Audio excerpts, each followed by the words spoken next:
The Knicks are playing way above expectations, finishing as a 5th seed after being projected to be a play-in team. But the beauty of this season is that most of their contributors are young players. In fact, nobody in the Knicks rotation is over the age of 30. The Knicks are building a scary good young core, and this isn't like years past where Knicks fans are hyping up scrubs like Kevin Knox and Frank Ntilikina. These are guys that are actually showing growth in multiple areas of their game. Last night against the Pacers, we saw the Knicks get the win despite not having their 3 leading scorers. The Knicks had 3 players scoring over 30 points between Quentin Grimes, Toppin, and Immanuel Quickley. And while some may say it was a meaningless game, this at least helps these guys to build some confidence with the playoffs right around the corner. First, let's discuss Quentin Grimes. Grimes has been a massive leap for the Knicks this season. When the Knicks were in trade talks for Donovan Mitchell last summer, it was reported that the Knicks missed out on Donovan Mitchell because they didn't want to give up Quentin Grimes, and with the way Grimes has played this season, we could see why.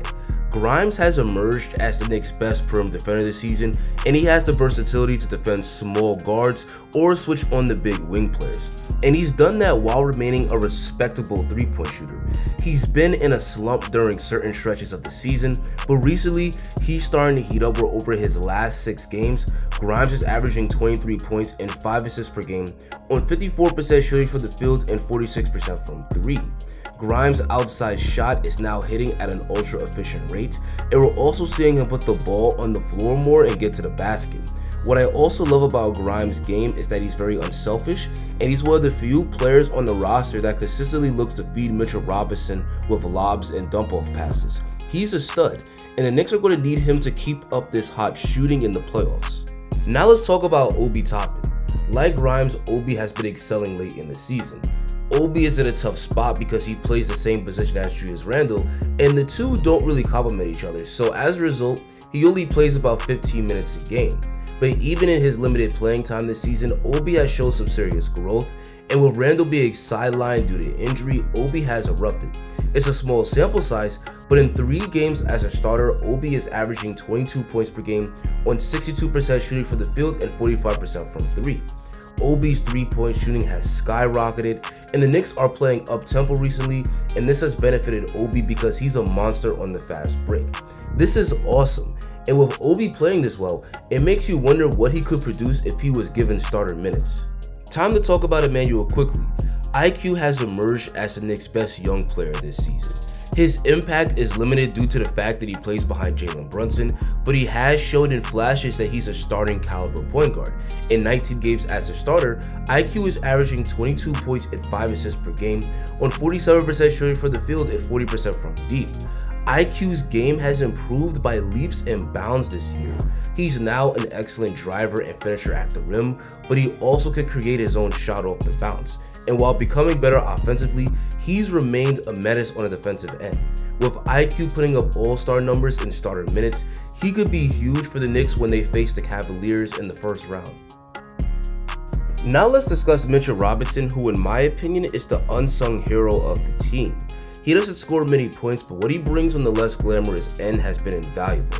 He's an elite defensive big man, regularly altering shots at the rim, and his hard work on the glass has created a ton of extra possessions for the Knicks this year. The only reason Mitch averages just 7 points per game is because his teammates aren't passing him the ball. Grimes is really the only starter that consistently looks for Mitch when he drives to the basket, but he rarely has the ball. Everybody else isn't making the dump-off pass to Mitch on drives to the rim, and Mitch has voiced his frustrations on social media. Even though Mitch may feel underappreciated, his hard work on defense has not gone unnoticed here, and hopefully his teammates learn to reward the big man.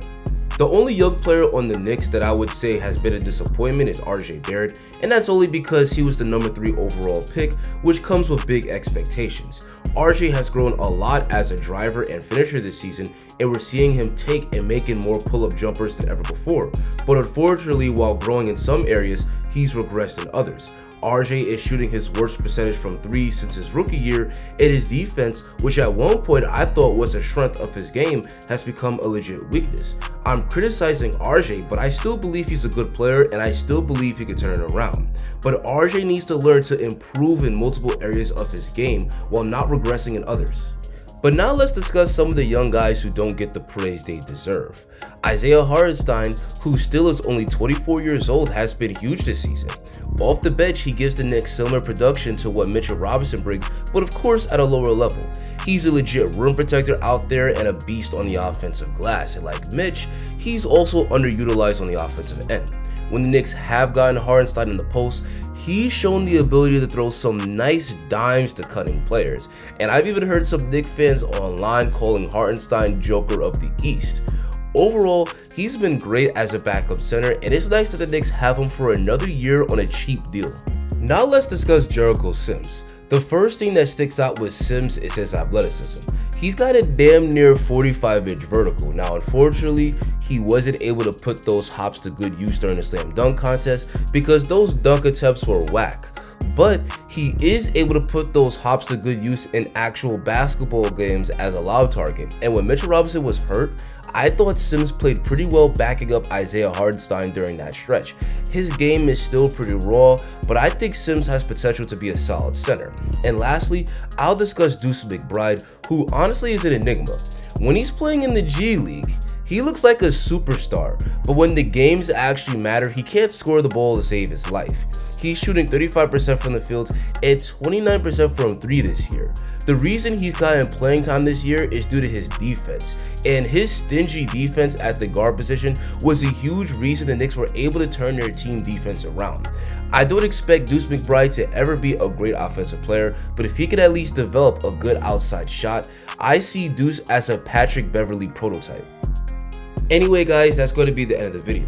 The Knicks may not be true contenders this year, but the fact that they're this good and this young gives them a chance at building a sustainable winner, something the Knicks haven't really had since the Patrick Ewing years. But now I want to hear from you guys.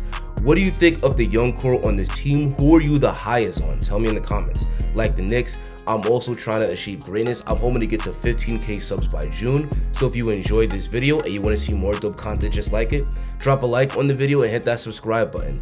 The Knicks are not only having a great season, but this is a team that can make a serious run. Click this video to learn why the Knicks will shock Cleveland in the first round.